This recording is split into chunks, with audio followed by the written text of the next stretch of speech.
Бул 4 нерсени кылсаң, дүйнөгө эч качан азырылбайсың, адашпайсың.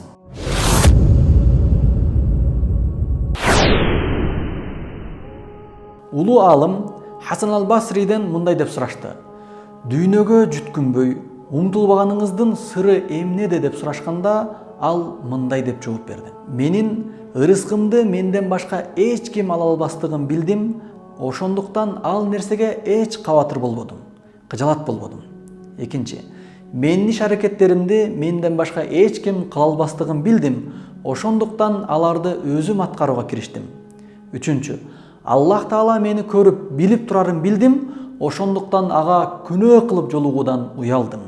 Төртүнчү, өлүм мени да күтүп турарын билдим, ошондуктан Аллах менен жолугууга азыгымды камдадым.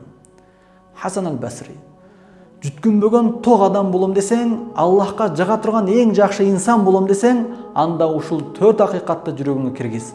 Аллах Таала ыйык Куранда айткан: "Kullu nafsin za'iqatul maut." Ар бир жан өлүмдү татуучу. "Wa innama tuwaffawna ujurakum yawmal qiyamah." Кыямат күнү силерге сооп сыйлыктарыңар, жазаңар толук түрдө берилет.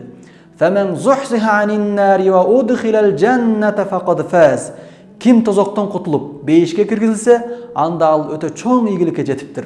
"Вамал хаятуд дуnya illa mata'ul ghurur." Чындыгында бул дүйнө жашоосу азгырык, түгөнүүчү гана жыргалчылык. Али Имран сүрөсү 185-аят. Aqulu qawli hadha wa astaghfirullah li wa lakum. Assalamu alaykum wa rahmatullahi wa barakatuh.